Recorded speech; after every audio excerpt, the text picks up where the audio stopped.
Hi everybody, welcome back to Lockdown Lessons Part 36. With me today, I've got Henry Ziff from Transworld Business Advisors. So firstly, I just wanted to say a big hello to you, Henry. Hi, Philip. Thanks for having me on today. Looking forward to chatting. No problem at all. So for the people that are actually watching this that don't know exactly who you are and who Transworld are, perhaps you could just give us a brief overview of what you do and how you help people, Henry. Sure, absolutely. So my name's Henry Ziff. I'm our UK MD of Transworld Business Advisors, and we work with SMEs and lower middle market companies to help them package up and exit and sell their businesses. So kind of deal advisory on the sell side. We're a sector agnostic firm, which means we work with all shapes and sizes of businesses across industries. We have offices around the UK in local communities supporting business owners exit and typically go through one of the most challenging things in their career. So that's who we are. We were founded 41 years ago in the US and have been in the UK for coming up to 5 years now. Wonderful. Thank you very much. That's really interesting. So cast your mind back to March last year. It was a bit of a mess, as we all know. But at what point around that time did you think this might be a problem commercially, or did you start to think things are going to change in the wider market for you? Yeah, so obviously kind of through Q1 of 2020, it is a long time ago. I think we're in whatever lockdown number now. You obviously saw the kind of news and media, and we've got offices around the world. So kind of getting intel and reports from what was going on in other markets was quite useful. I suppose our approach was, let's just help our customers out as best as we possibly can. Whether that was giving them, business advice, whether that was taking them to market, maybe suggesting to put on hold that they shouldn't go to market just yet. It was just trying to support them as best we could through those kind of, I suppose, very uncertain first couple of months. What was nice about our business, I suppose, was we were able to maybe be more efficient. We did more Zoom calls, whereas typically we would end up kind of going to face-to-face meetings, which is great. We were able to do more Zoom calls and therefore kind of still get transactions complete over those periods of time, or over that period of time, both kind of leading up to, I think it was March the 23rd, and when we went into the lockdown in the UK, but also over the next kind of 3 to 6 months as well. Good stuff. So when you look back, was it sort of, I don't know, when you first heard about it from China, did you think, like most people, this isn't going to affect us, this is something on the other side of the planet, and then when Italy locked down, you start to think, this is a little bit close to home now? Were you thinking that way? Yeah, so exactly that. I think we all had that kind of maybe arrogance about ourselves, that this is less serious. We have the NHS, we'll be able to cope, all those kinds of things. And in hindsight is a wonderful thing, and probably could have done more sooner to kind of put some systems and processes in place. But we were able to get up and running with remote working really quickly and effectively. We kind of pride ourselves on being agile and how in our approach, both internally and then externally to our clients. We probably could have.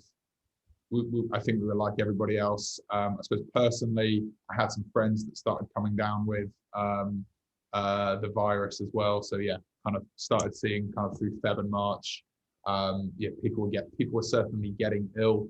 It became not a joke very quickly. Yeah, scary times. So I always like to focus on the wins with people as well. So what would you say your biggest wins have been since we went into lockdown originally, whether that was last year or this year? Yeah, so it's been, we've reflected on this quite a lot. What we've done well, what we've done less well. As business owners working with business owners, we think it's really important. We had a record year last year at Transworld UK. So I think we ended up getting over 50 transactions complete. So the pandemic didn't really slow us down. I don't think that helped us get more deals done either, by the way. So I think it's more just kind of where we're in our growth curve and our maturity.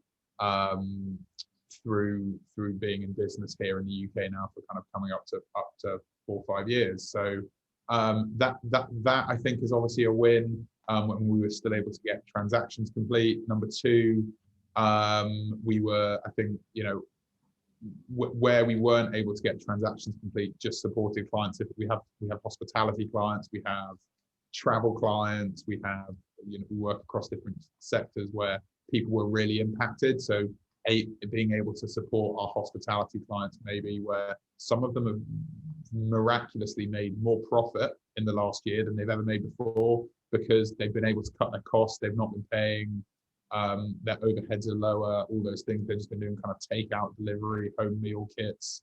So just trying to give them ideas on how to kind of progress and pivot their business. I think another real win for us is we've also managed to kind of start working with, we've worked with larger clients as well. So kind of into that lower middle market, working with kind of more established, more mature businesses, and then started doing transactions or running transactions for private equity acquisitions as well. So that's been a real win as well. Okay, fantastic. So which industries typically have you seen, because you said you're sector agnostic, but which industries would you say are progressing quite nicely for you in terms of sale and acquisition? Sure. At the moment, there's a huge amount of activity, I think, across business services, so things like IT services, those MSP roll-ups, so where people are kind of running businesses where they have what's the right word? They have people, seats of teams and paying kind of monthly user licenses, things like that. Lots of stuff in the construction and property services. So we recently completed on a fire alarms business to private equity. That was a fantastic transaction. Kind of one of my favorite stories. Someone starts a business at 16, sells it at 64. It's their retirement. It's the thing they've done all their life. So that there's a lot of activity in that market. There's always activity. The UK is is remarkably very entrepreneurial. I don't think we necessarily seem to think it is, but it very much is. There's a lot of activity across each kind of level and across a variety of industries. We even managed to sell a travel agency recently as well. So managed to get that completed. So that owner was happy and was able to go do something else.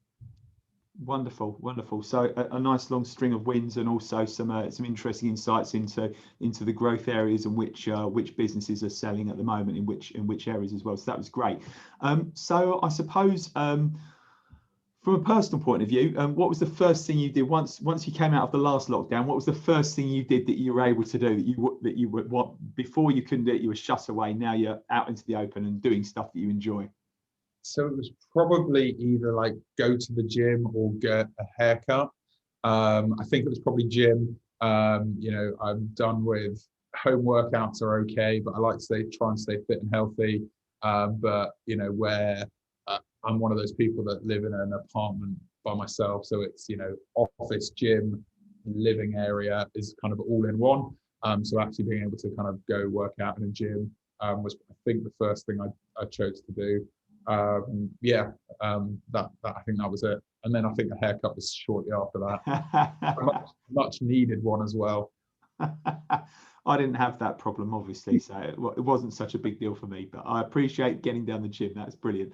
So okay then, so for those of people that are watching you, what types of business owners, what types of people usually would come and speak to you? So I'm just thinking, if there are people watching this right now that are wanting to dip their toe in the water and find out a bit more about how to get their business valued, how to sell their business, how to buy a business, and what would be their first step, and what would those business owners typically look like, Henry? Yeah, it's a great question, Philip. So I suppose that's, on the sell side, if someone's interested or has ever been interested in understanding how to go about exiting their business, just wants to understand what the market might pay for their business today, would be delighted to have a conversation with them. So that's kind of the starting point. Just get in touch.